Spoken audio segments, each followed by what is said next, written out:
We have reached the halfway point of the legislative session, and the legislature is starting to pick up the pace. Hi, I'm Joanne McCall. The legislature has discussed subjects across the board, including testing, class size, school choice, and school safety. They have even made considerable headway on discussions regarding the budget. But there is still a long way to go. As they say when the Florida legislature is in town, anything can happen. Your FEA officers and staff will work around the clock to make sure the legislature keeps our students, our profession, and our public schools a priority. We will do whatever it takes. Here are some highlights from the legislative session this week. Mr. Chair, House Bill 1145 empowers parents with greater options to educate their children. The CS for House Bill 1145 by Representative Chris Sprouse regarding private and public school choice was heard in the House Appropriations Subcommittee earlier this week. This bill is similar to committee substitute for Senate Bill 1552 by Senator Lisbeth Benaquisto. It's chock full of provisions. It includes a worrisome section allowing adjunct teachers to be appointed to full-time positions through local rather than state certification. The bill also expands a requirement that districts publish detailed per-pupil expenditure reports and increases charter school fiscal transparency. Finally, it allows for controlled open enrollment across district boundaries and allows parents to request student transfers out of specific teachers' classrooms. The bill passed out of committee on Tuesday after little debate. Senate Bill 1552, sponsored by Senator Lisbeth Benaquisto, includes a number of provisions on parent and student rights. It gives parents the option to send their children to schools outside of their home districts that have not reached capacity. Parents would be responsible for transportation. The bill requires school districts to establish a process for a parent to request his or her child be transferred to another teacher who has unfilled classroom capacity. The bill also allows a parent of a student who is taught by an instructor who isn't certified to teach the class's subject matter to request the child be transferred to another teacher. The school district must grant the request if a teacher with the appropriate certification for the subject matter has available space. Additionally, the bill changes several charter school laws, allowing for increased expansion. It establishes a pilot charter principal autonomy program that gives more authority to school principals. Finally, it will create an institute at Florida State University to assist charter school applicants. The law would take effect July 1st. The CS for Senate Bill 616 by Senator John Legg stole the show on Wednesday afternoon during the Senate session. Over 20 amendments were filed to the bill, including a delete all amendment, which was adopted.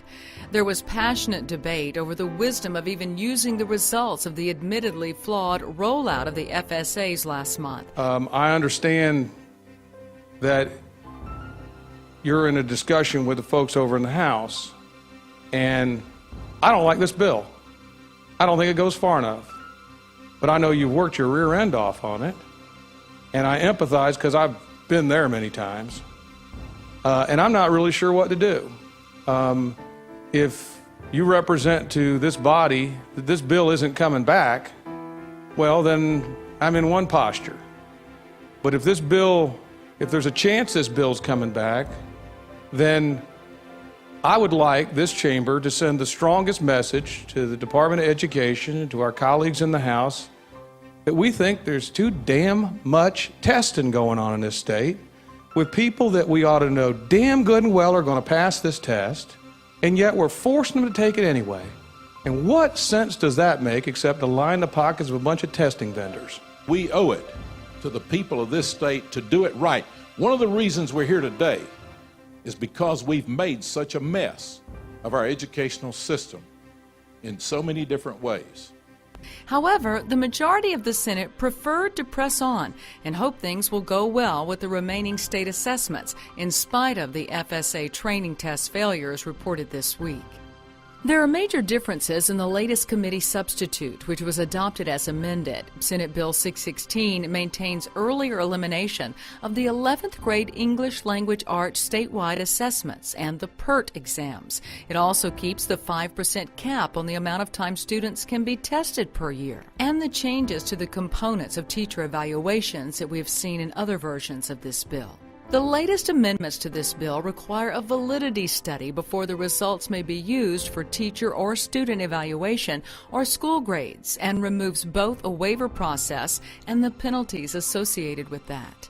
The bill does reduce some local progress monitoring assessments and the requirements that students take remedial classes for low state assessment scores, returning those decisions to parents and local districts.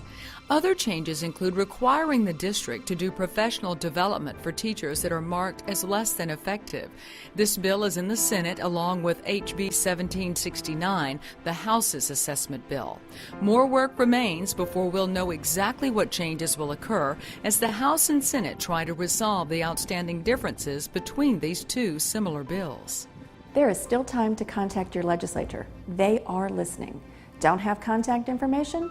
Visit the FEA Action Center. Click on the Take Action tab and find your lawmaker. There you will be able to find their website and email address. You will even find their Facebook and Twitter pages if they have one. Use this information to stay in touch. Stay connected. Take part in the conversation on the feactioncenter.org. You can also sign up for our weekly Frontline reports on feaweb.org and follow us on Facebook and Twitter.